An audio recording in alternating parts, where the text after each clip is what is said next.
Welcome to সহজ study channel. আজকে আমরা আলোচনা করব ইতিহাস ক্লাসের পরবর্তী যে 9খানা ক্লাস আমাদের হয়ে গিয়েছে এবং 10 নম্বর ক্লাসে যে ক্লাসটা আমাদের হবে সেটা অবশ্যই তোমরা দেখবে। ডব্লিউবিপিএসসি আপকামিং সমস্ত পরীক্ষায় কিন্তু উপযোগী এই ক্লাস। তোমরা যারা দেখোনি 9টা ক্লাস আমাদের ইউটিউব চ্যানেলে যাবে, সেখানে আমাদের প্লেলিস্ট করা রয়েছে ডব্লিউবিপিএসসি থেকে শুরু করে সমস্ত পরীক্ষার উপযোগী ইতিহাস ক্লাস এবং কী ধরনের প্রশ্ন আসতে পারে সেই ক্লাসগুলো কিন্তু আলোচনা রয়েছে। চলো আমরা শুরু করি 10 নম্বর ক্লাস নিয়ে। দেখো, আমরা খলজি সাম্রাজ্যের আগে পর্যন্ত পড়েছিলাম। এই খলজি সাম্রাজ্য সম্পর্কে আজকে আমরা পড়ব যে গিয়াসউদ্দিন বলবনের মৃত্যুর পর 1287 খ্রিস্টাব্দে তার পুত্র কায়কোবাদ সিংহাসনে বসে। গিয়াসউদ্দিনের বলবনের মৃত্যুর পর তার 1287 খ্রিস্টাব্দে তার পুত্র কায়কোবাদ সিংহাসনে বসে, কিন্তু কায়কোবাদ অচিরেই পঙ্গু হয়ে পড়ে এবং তার ফলে আমির উমরাওরা তার শিশুপুত্র কায়ুমার্সকে সিংহাসনে বসান। সিংহাসনে বসান। এই সময় তুর্কি ও হিন্দুস্তানি আমির যে ওমরা বা অভিজাত ছিল, দরবারে যে থাকতো যে আমির ওমরা বা অভিজাত বর্গ, তাদের মধ্যে ক্ষমতার দ্বন্দ্ব শুরু হয়। কে রাজদরবারে কারা আধিপত্য প্রতিষ্ঠা করবে। এই সময় তুর্কি ও হিন্দুস্তানি আমির ওমরাদের মধ্যে ক্ষমতার দ্বন্দ্ব শুরু হয় এবং এই দ্বন্দ্বে শেষ পর্যন্ত হিন্দুস্তানি মুসলিমদের নেতা জালালউদ্দিন ফিরোজ খলজি অসুস্থ কায়কোবাদ ও শিশু কায়ুমার্সকে হত্যা করে সিংহাসনে বসে 1290 খ্রিস্টাব্দে। তাহলে হিন্দুস্তানি মুসলিমদের যে নেতা ছিল জালালউদ্দিন ফিরোজ খলজি অসুস্থ কায়কোবাদ ও শিশু কায়ুমার্সকে হত্যা করে সিংহাসনে বসে 1290 খ্রিস্টাব্দে। ইতিহাসে এই ঘটনা খলজি বিপ্লব নামে পরিচিত। তাহলে ইতিহাসে এই ঘটনা খলজি বিপ্লব নামে পরিচিত। এর ফলে কিন্তু দাস বংশের পতন ঘটে। তাহলে 1290 খ্রিস্টাব্দে কিন্তু দাস বংশের পতন ঘটে গিয়াসউদ্দিন বলবনের দুই পুত্র অসুস্থ কায়কোবাদ এবং শিশু কায়ুমার্সকে হত্যা করার ফলে। এবং জালালউদ্দিন খলজির সিংহাসনে আরোহণকালে তার বয়স ছিল 70 বছর। জালালউদ্দিন খলজির সিংহাসনে আরোহণকালে তার বয়স ছিল 70 বছর।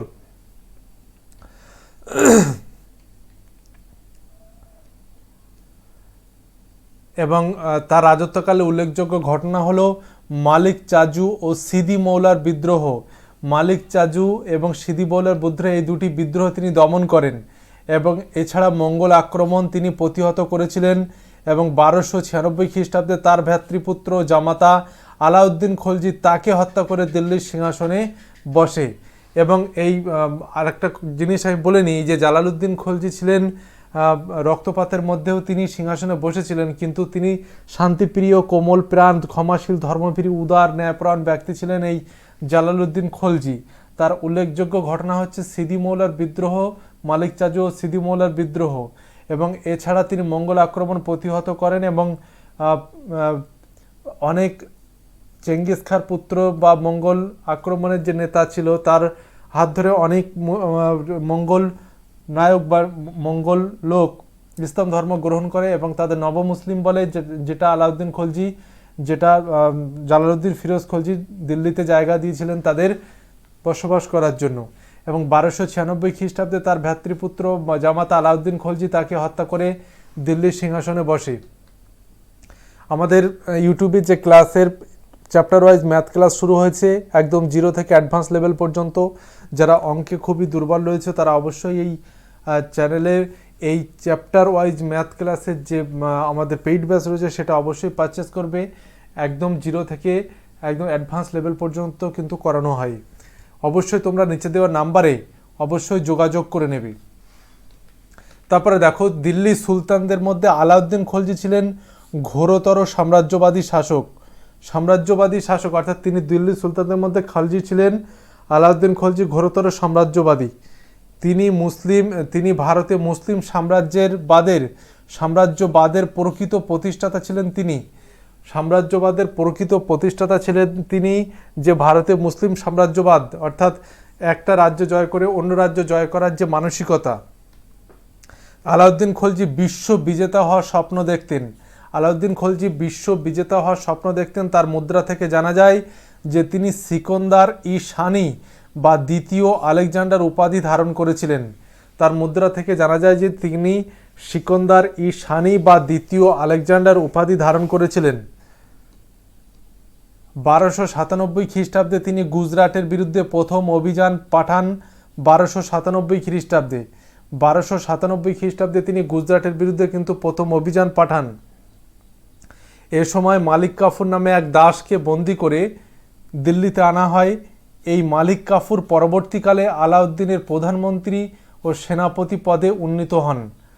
অর্থাৎ 1297 খ্রিস্টাব্দে গুজরাটের বিরুদ্ধে প্রথম অভিযান পাঠান তিনি, এবং গুজরাটের রাজা যে কর্ণদেবের পত্নী রানী কমলা দেবী সুলতানি সেনার হাতে বন্দী হন। এ সময় মালিক কাফুর নামে এক দাসকে বন্দি করে দিল্লিতে আনা হয়, এবং তিনি গুজরাট থেকে প্রচুর ধনরত্ন অর্জন করেছিলেন।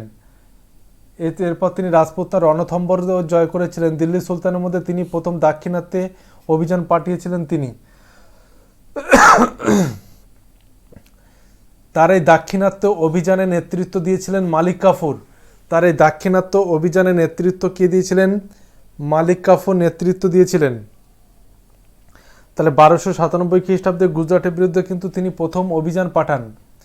তিনি দেবগিরি, বরঙ্গল, দ্বার সমুদ্র, পাণ্ড্যরাজ্য প্রভৃতি তিনি জয় করেছিলেন দাক্ষিণাত্যে, এবং তিনি দক্ষিণের সেতুবন্ধ রামেশ্বর পর্যন্ত, আলাউদ্দিন খলজি দক্ষিণের সেতুবন্ধ রামেশ্বর পর্যন্ত তিনি অগ্রসর হয়েছিলেন। তিনি প্রচুর ধনরত্ন সহ মালিক কাফুর দিল্লিতে প্রবেশ করে, কারণ আমির খসরুর মতে মালিক কাফুর পাণ্ড্যরাজ্য থেকে প্রচুর ধনরত্ন 1000 উট ঘোড়ার পিঠে চাপিয়ে মালিক কাফুর দিল্লিতে কিন্তু প্রবেশ করেছিলেন। দাক্ষিণাত্যের রাজ্যগুলিতে তিনি আলাউদ্দিন খলজি করদ রাজ্য অর্থাৎ করের উপর নির্ভরশীল রাজ্য বা কর দিত এরকম রাজ্যে পরিণত করেছিলেন। তিনি বিভিন্ন স্থানে গুপ্তচর নিয়োগ করেন। বারিদ, মুনাহি প্রভৃতি শ্রেণীর গুপ্তচরের সাহায্যে তিনি সাম্রাজ্যের সকল গোপন খবর পেতেন। তিনি বিভিন্ন স্তরে গুপ্তচর নিয়োগ করেছিলেন, যেমন বারিদ, মুনহি প্রভৃতি নানা শ্রেণীর গুপ্তচরের সাহায্যে তিনি সাম্রাজ্যের সকল খবরাখবর কিন্তু তিনি পেতেন। আলাউদ্দিন খলজি প্রথম সুলতান ছিলেন যিনি নগদ বেতনের বিনিময়ে স্থায়ী সেনাবাহিনী তিনি গঠন করেছিলেন। আলাউদ্দিন খলজি ছিলেন প্রথম সুলতান যিনি নগদ বেতনের বিনিময়ে কিন্তু স্থায়ী সেনাবাহিনী তিনি গঠন করেছিলেন। সেনারা রাষ্ট্রের কাছ থেকে যুদ্ধাস্ত্র এবং অশ্ব পেত। এবং সেনাবাহিনীতে যেহেতু অনেক দুর্নীতি হতো, জায়গিরদাররা আসল সেনাকে না পাঠিয়ে অন্য কোনো সেনাকে পাঠাতো। এই সমস্ত দুর্নীতি বন্ধ হওয়ার জন্য তিনি অশ্ব চিহ্নিতকরণ এবং প্রত্যেক সৈন্যের দৈহিক বৈশিষ্ট্য লিপিবদ্ধকরণ, যেটি দাগ ও হুলিয়া নামে পরিচিত, তিনি সেটা প্রবর্তন করেছিলেন। তাহলে সেনাবাহিনীতে দুর্নীতি বন্ধ করার জন্য তিনি অশ্ব চিহ্নিতকরণ, প্রত্যেক সৈন্যের যে দৈহিক বৈশিষ্ট্য লিপিবদ্ধ করা সেটা করা, এবং এটাই যেটা দাগ ও হুলিয়া নামে পরিচিত। তিনি সেনাদের জায়গিরের পরিবর্তে বেতন দানের ব্যবস্থা তিনি করেছিলেন। তিনি সেনাদের জায়গিরের পরিবর্তে বেতন দানের ব্যবস্থা তিনি করেছিলেন। আর্জ ই মুমালিক নামক কর্মচারী সেনাবাহিনীর পদে তিনি নিযুক্ত করেছিলেন, অধিনায়ক পদে নিযুক্ত করেন।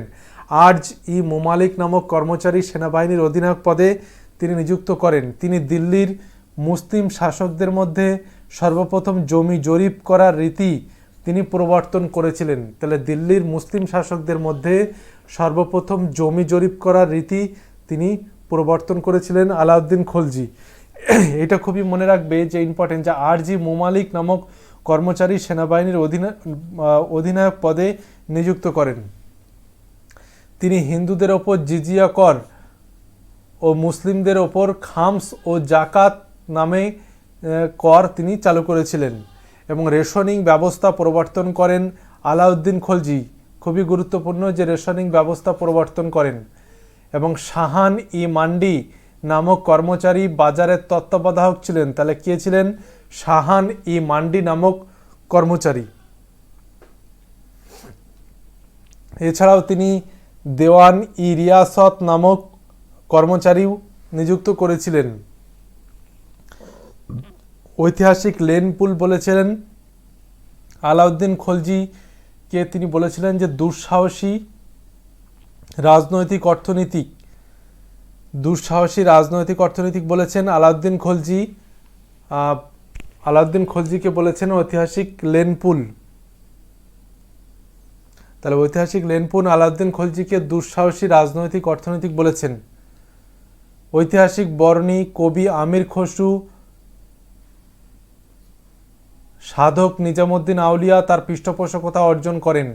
ঐতিহাসিক বর্ণী কবির আমির খসরু সাধক নিজামুদ্দিন আউলিয়া তার পৃষ্ঠপোষকতা কিন্তু অর্জন করেছিলেন।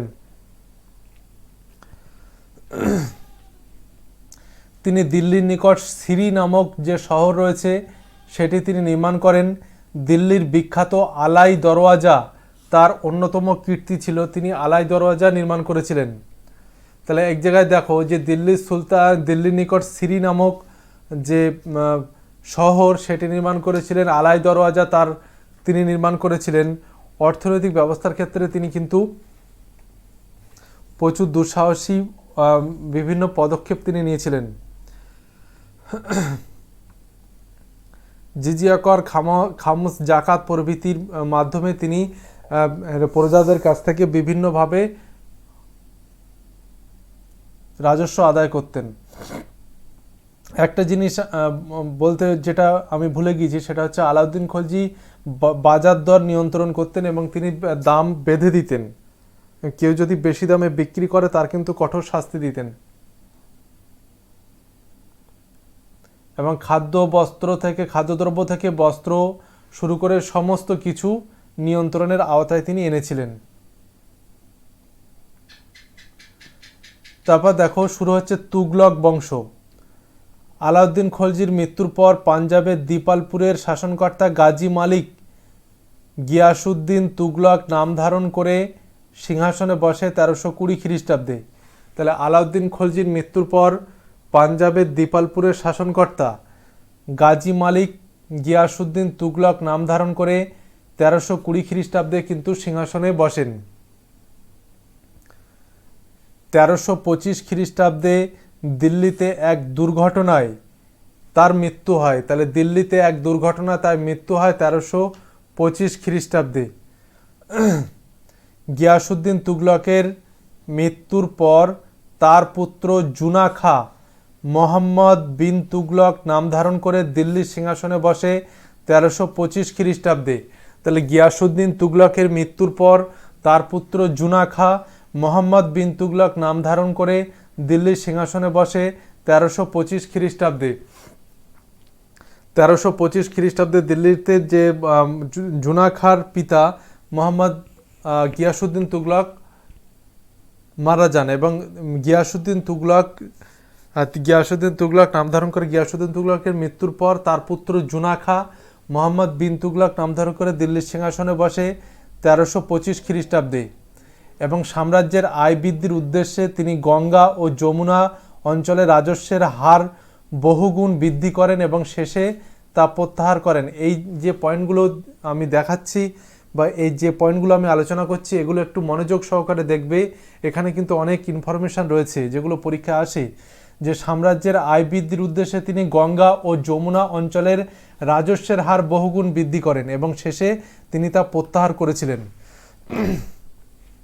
কৃষি জমির উন্নতি ও পতিত জমি পুনরুদ্ধারের জন্য তিনি আমির ই কোহি নামে একটি কৃষি বিভাগের তিনি পত্তন করেন। তাহলে আমির ই কোহি নামক কৃষি বিভাগের পত্তন কে করেছিলেন?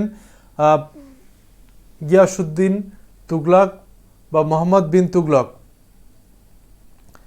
গিয়াসুদ্দিন তুগলক তার পিতার নাম ছিল গাজী মালিক গিয়াসুদ্দিন তুগলক। মোহাম্মদ জুনা খা বা মোহাম্মদ বিন তুগলক তিনি কৃষি জমি পুনরুদ্ধারের জন্য আমির কোহি নামে একটি কৃষি বিভাগের পত্তন করেন এবং 2 বছরে প্রায় 70 লক্ষ টাকা ব্যয়ের পর এই পরিকল্পনা ব্যর্থতায় পর্যবসিত হয়, কারণ কোনো রকম দূরদৃষ্টি তার মধ্যে ছিল না বা তিনি আমির অভিজাতদের দ্বারা প্রভাবিত ছিলেন। তারপরে দেখো তিনি দিল্লি থেকে দাক্ষিণাত্যে দেবগিরিতে রাজধানী স্থানান্তরিত করেন এবং তার নাম রাখেন দৌলতাবাদ। বিভিন্ন কারণে তিনি দাক্ষিণাত্যে দেবগিরিতে রাজধানীতে স্থানান্তর করেছিলেন, কারণ তিনি সাম্রাজ্যের কেন্দ্রীয় স্থানে ছিল দৌলতাবাদ। এই কারণে তিনি রাজধানী দৌলতাবাদে নিয়ে গিয়েছিল এবং মঙ্গল আক্রমণের সম্ভাবনার থেকে অনেকটা দূরে ছিল রাজধানী। এই কারণে দিল্লির সকল নাগরিককে তিনি দেবগিরি গমনে বাধ্য করেন এবং সুদীর্ঘ 700 মাইল পথে তিনি প্রচুর সরাইখানা তিনি নির্মাণ করেছিলেন। কেবলমাত্র সরকারি যে দপ্তরগুলো স্থানান্তর করলেই ঝামেলা কিছুটা মিটত, কিন্তু তিনি ক্ষান্ত হননি। অন্ধ, খঞ্জ, ভিক্ষুক সহ আবাল বৃদ্ধ বনিতা সবাইকে তিনি দেবগিরি গমনে বাধ্য করেছিলেন যাত্রীদের সুবিধার জন্য। সুদীর্ঘ 700 মাইল পথে তিনি প্রচুর সরাইখানা তিনি কিন্তু নির্মাণ করেছিলেন।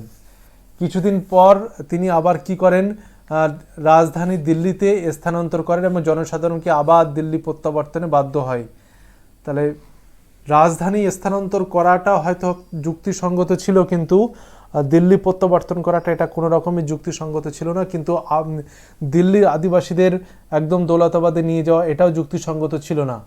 এবং কিছুদিন পরে তিনি আবার রাজধানী দিল্লিতে নিয়ে আসে, ফলে অনেক ক্ষয়ক্ষতির সম্ভাবনা দেখা দেয় বা ক্ষয়ক্ষতি হয়েছিল।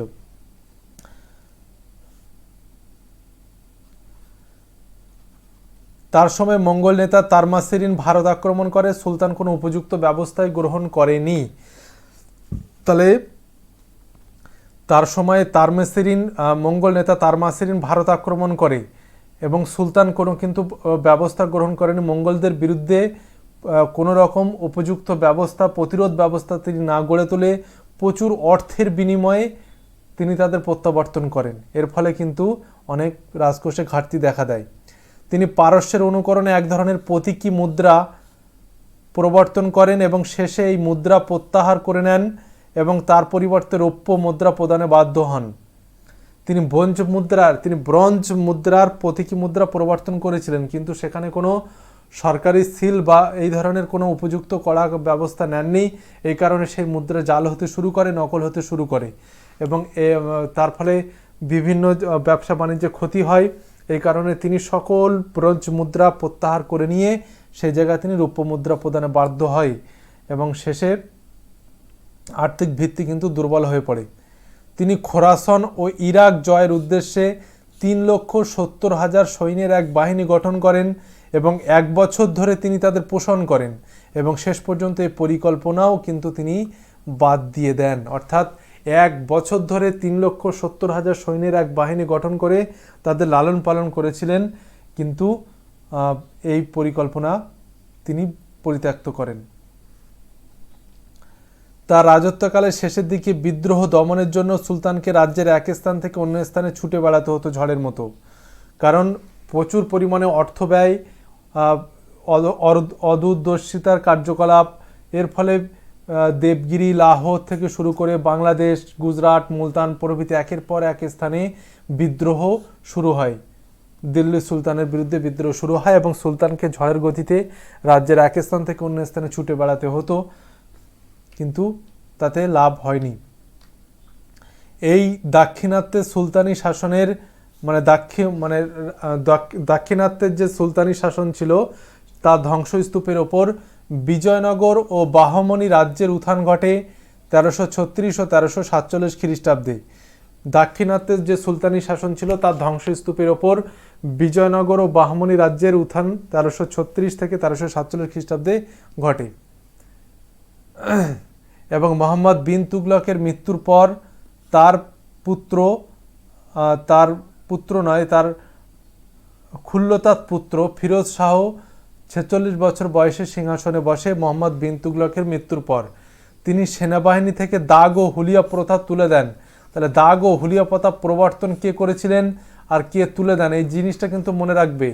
তিনি সেনাবাহিনী থেকে দাগ ও হুলিয়া প্রথা কিন্তু তিনি তুলে দিয়েছিলেন। স্থায়ী সেনাবাহিনী ভেঙে দিয়ে প্রাদেশিক সেনাবাহিনীর ওপর কিন্তু তিনি নির্ভরশীল হন এবং জায়গির প্রথা বংশানুক্রমিক করে দেন এবং স্থায়ী যে সেনাবাহিনী ছিল সেটা ভেঙে দিয়ে প্রাদেশিক সেনাবাহিনীর উপর নির্ভরশীল হন। বেকার সমস্যা সমাধানের জন্য তিনি একটি কর্মনিয়োগ দপ্তর তিনি স্থাপন করেছিলেন। তাহলে বেকার সমস্যা সমাধানের জন্য তিনি একটি কর্মনিয়োগ দপ্তর কিন্তু স্থাপন করেছিলেন। দরিদ্র কন্যাদের বিবাহ এবং অনাথ ও বিধবাদের ভরণ পোষণের জন্য দেওয়ান-ই খয়রাত নামে একটি বিভাগ তিনি স্থাপন করেছিলেন, যেখানে দরিদ্র কন্যাদের বিবাহ, অনাথ বিধবাদের ভরণ পোষণ ইত্যাদি তিনি সেখান থেকে যাতে ব্যয় করতে পারেন। তিনি দার উল সাফা নামে একটি দাতব্য চিকিৎসালয় তিনি প্রতিষ্ঠা করেছিলেন। দারুল সাফা নামে একটি চিকিৎসালয় তিনি প্রতিষ্ঠা করেছিলেন। তার আমলে প্রচুর মসজিদ, প্রাসাদ, কারখানা এবং 1200টি ফলের বাগান কিন্তু তৈরি করা হয়েছিল। ফিরোজাবাদ, তুগলকপুর, জৈনপুর, আজাদপুর প্রভৃতি নতুন নগর নির্মিত হয়েছিল সেই সময়, যে ফিরোজপুর, তুগলকপুর, জৈনপুর, আজাদপুর।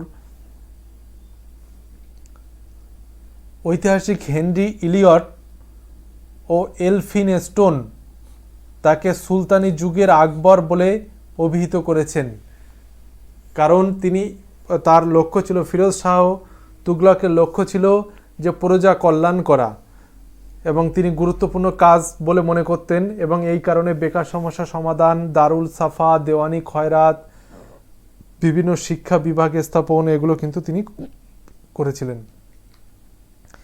ফিরোজ শাহের মৃত্যুর পর তার পুত্র দ্বিতীয় গিয়াসউদ্দিন তুগলক সিংহাসনে বসে। এই বংশের শেষ সুলতান ছিলেন নাসিরউদ্দিন মাহমুদ শাহ। এই নাসিরউদ্দিন মাহমুদ শাহের সময় তৈমুরলং ভারত আক্রমণ করে এবং দিল্লিতে প্রবেশ করে 15 দিন ধরে যথেচ্ছ লুণ্ঠন ও হত্যাকাণ্ড চালান। তাহলে তৈমুরলং ভারত আক্রমণ করে তুগলক বংশের শেষ সুলতান নাসিরউদ্দিন মাহমুদ শাহের সময়।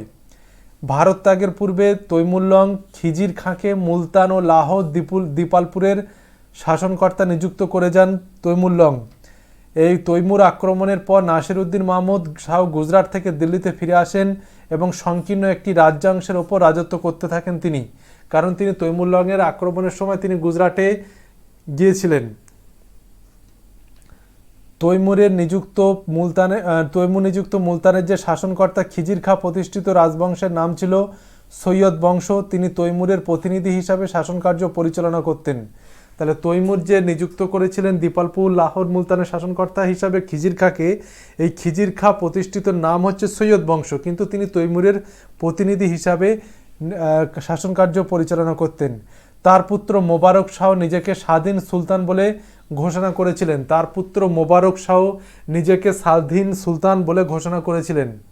এবং এই বংশের শেষ সুলতান আলাউদ্দিন আলম শাহ ছিলেন দুর্বল চরিত্রের পুরুষ। এই বংশের যে শেষ সুলতান ছিলেন আলাউদ্দিন আলম শাহ, তিনি দুর্বল চরিত্রের পুরুষ ছিলেন, এবং তারপরে কিন্তু লোদি বংশ শুরু হয়। এই আলাউদ্দিন আলম শাহকে পরাজিত করে বহলুল লোদি, যিনি পাঞ্জাবের আফগান শাসনকর্তা ছিলেন, বহলুল লোদি ভারতে প্রথম আফগান বা পাঠান সুলতান ছিলেন। তিনি তার পুত্র সিকন্দার লোদি শাসনকার্যের যোগ্যতার পরিচয় দিয়েছিলেন।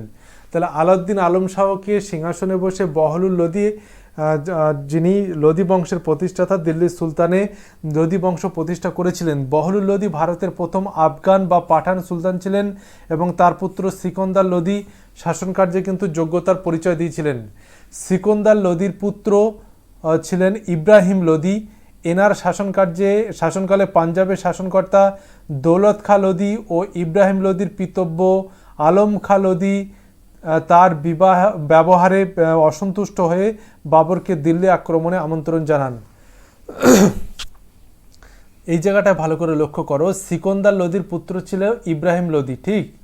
ইব্রাহিম লোদি এনার শাসনকালে, ইব্রাহিম লোদির পিতব্য আলম খাঁ লোদি এবং পাঞ্জাবের শাসনকর্তা দৌলত খাঁ লোদি ইব্রাহিম লোদির ব্যবহারে অসন্তুষ্ট হয়ে বাবরকে দিল্লি আক্রমণে আমন্ত্রণ জানান, যিনি আফগান রাজ্যের ফারগানা রাজ্যের অধিপতি ছিলেন। তিনি আক্রমণের আমন্ত্রণ পান কার কাছ থেকে?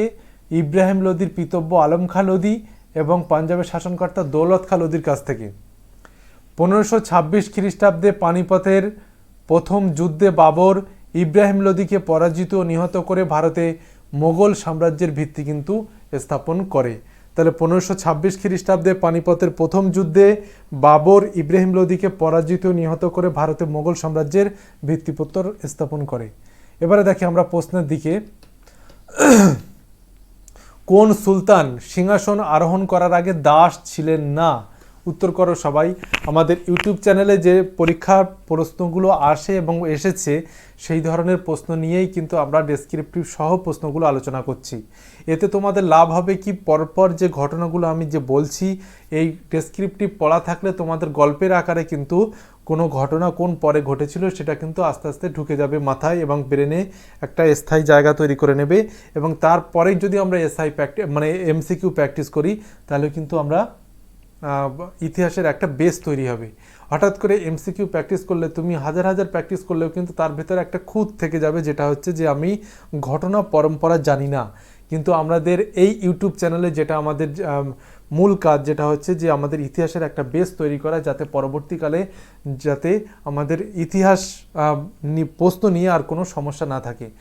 যাই হোক, দেখো সুলতান সিংহাসন আরোহণ, কোন সুলতান সিংহাসন আরোহণ করার আগে দাস ছিলেন না? উত্তর কী হবে দেখো, আলাউদ্দিন খলজি দাস ছিলেন না।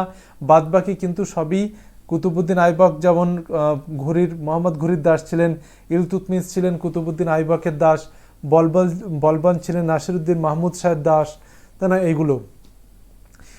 ইবন বতুতা কোন সম্রাটের শাসনকালে ভারতে আসেন?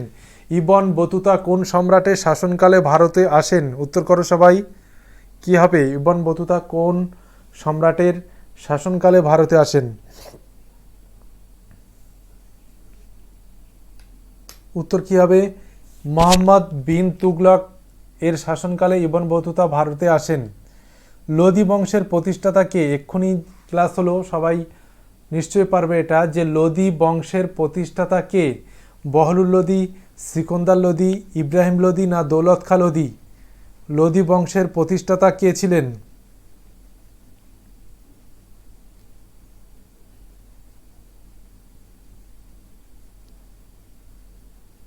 উত্তর কি হবে দেখো, উত্তর হবে বহলুল লোদি লোদি বংশের প্রতিষ্ঠাতা ছিলেন। খলজি বংশ দিল্লিতে কত বৎসর রাজত্ব চালায়? খলজি বংশ দিল্লিতে কত বছর রাজত্ব চালায়? 1290 থেকে 1220, 1206 থেকে 1290, 1320 থেকে 1414 নাকি 1414 থেকে 1451? কোনটি হবে? খলজি বংশ দিল্লিতে কত বছর রাজত্ব চালিয়েছিল? উত্তর কি হবে দেখো, উত্তর হবে 1290 থেকে 1300, সরি এটা একটু ভুল হচ্ছে,